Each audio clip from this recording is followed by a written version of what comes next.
Okey cikgu, saya dah berbincang dan saya telah melantik cikgu untuk jadi penyelaras bagi program lawatan saya belajar tahun ini.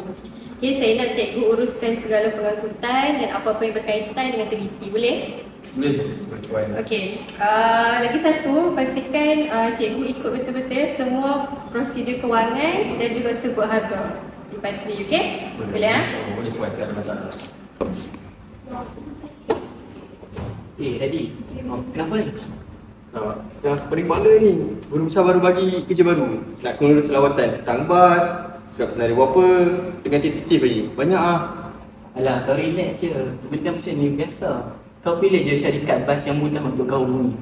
Tak boleh, tadi guru besar dah pesan ikut SOP. Tak boleh macam tu, cikgu. Alah, SOP, prosedur, pelbagai tu atas kertas je. Kau sendiri yang Jangan je.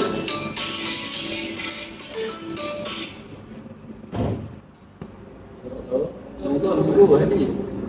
Saya Mustaf daripada Jaya Mesra Travel. Saya dengar cikgu ada nak buat lawatan, betul ke cikgu? Ya, betul. Boleh cerita ada apa untuk kau ni? Sini cikgu, kami ada sediakan kelas lah untuk buat lawatan tu. Dan kami boleh sediakan harga yang istimewa. Cikgu tak perlu buat sebuah harga apa semua tu lah. Dan kami akan bagi sedikit hadiah penghargaan pribadi ke cikgu. Macam mana cikgu? Okey tak? Diskaun dengan hadiah peribadi Aduh, bagi saya fikir dulu boleh tak? Okey, boleh cikgu. Apa-apa nanti cikgu kontak saya boleh? InsyaAllah.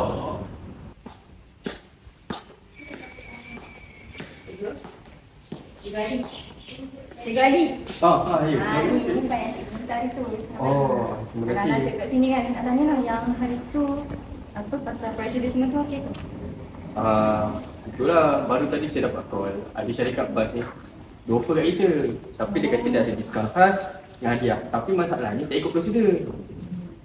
Kalau hari tu cikgu nak terima tu macam mana?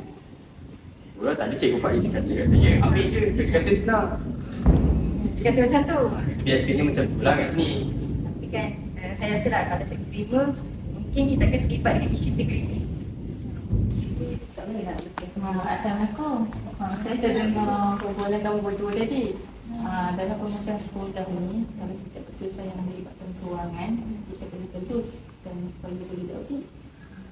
Tapi kalau saya langgar, apa kesan dia? Banyak kesannya.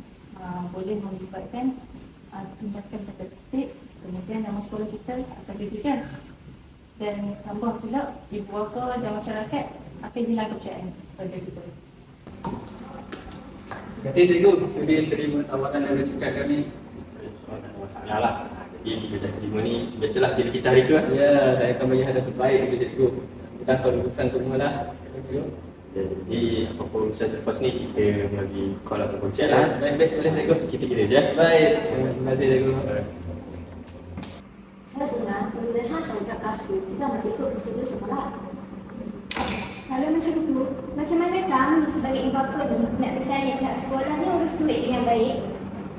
saya tak sangka pula perkara ni boleh jadi isu yang besar. Cikgu Adi, sekarang ni sekolah dah menerima aduan berkaitan dengan pemilihan syarikat bas tanpa proses sebut harga. Ni dah melanggar prosedur. Sekolah sedang disiasat. Saya pun tak sangka lah, sebenarnya saya nak memudahkan urusan sekolah. Tapi dah jadi seteruk ini pula nama sekolah kita. Jadi bila integriti diabaikan, kesan dia bukan kepada individu Cikgu Adi semata tetapi imej sekolah dan masyarakat pun, ibu bapa, terutama ibu bapa lah yang akan pandang kita ni. Antara langkah mengelakkan salah laku ialah yang pertama, mematuhi SOP dan peraturan sekolah. Yang kedua, menolak sebarang rasuah atau perbuatan. Yang ketiga, melaporkan salah laku kepada pihak atasan. Yang keempat, mengamalkan ketegusan dan akuntabiliti dalam tugas. Ingat, integriti bukan sekadar peraturan, tetapi nilai yang membentuk kepercayaan. Jalan mudah, mungkin senang. Tetapi amanah dan kejujuran adalah lebih penting.